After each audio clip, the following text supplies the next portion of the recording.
telah bersetuju membuat ketetapan untuk melaksanakan PKPB ataupun Perintah Kawalan Pergerakan bersyarat ke seluruh negeri Sabah.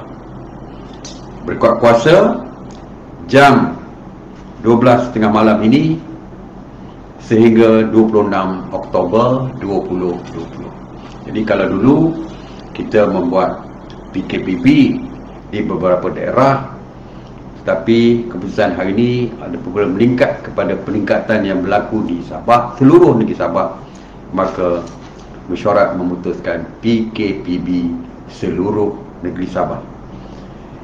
Antara SOP-nya seperti juga SOP PKPB yang lain, antaranya adalah menyekat pergerakan keluar masuk rentas daerah, seperti juga bau-bau ini tiada rentas daerah.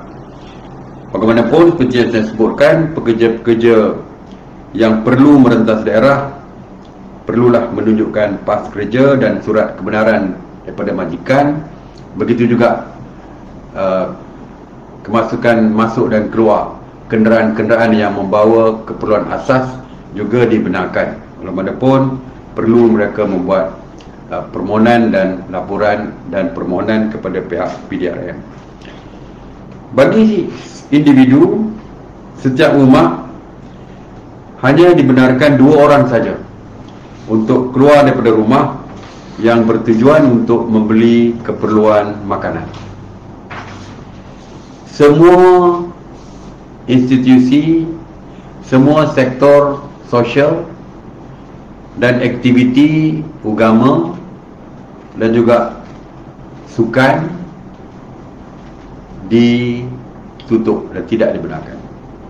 Institusi pendidikan sebagai contoh, sekolah, tadika, taska, institusi pengajian tinggi, institusi latihan kemahiran, pusat tahfiz, taman-taman awam dan rekreasi, semuanya ditutup.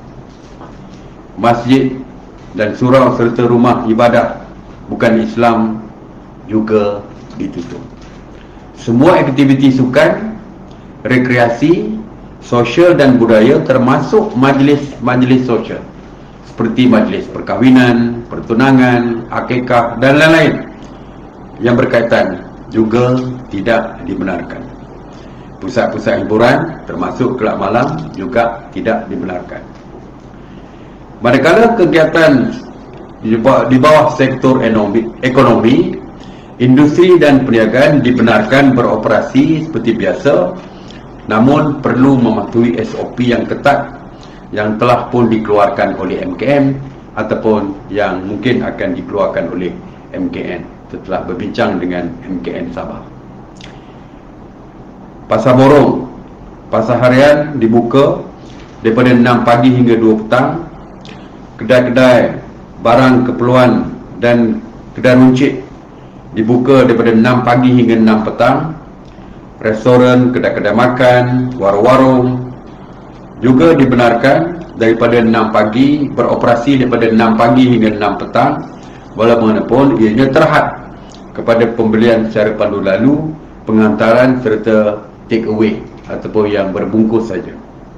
Operasi stesen minyak dibenarkan beroperasi dari 6 pagi hingga 6 petang. Perkhidmatan teksi dan e-hailing dan pengantaran makanan dibenarkan daripada 6 pagi hingga 8 malam.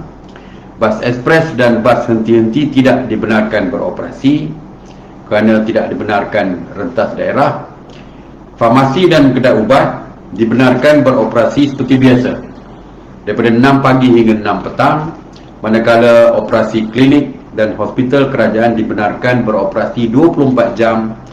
Manakala di segi pekerjaan, sektor perikanan, pertanian, perladangan juga dibenarkan. Bagi sektor perniagaan dan perkelangan termasuk industri kecil dan sederhana boleh beroperasi seperti biasa. Perincian lanjut mengenai SOP di Sabah boleh dirujuk di laman sesawang MKN. Untuk Untuk klip-klip berita yang menarik, jangan lupa subscribe YouTube Bulletin TV3.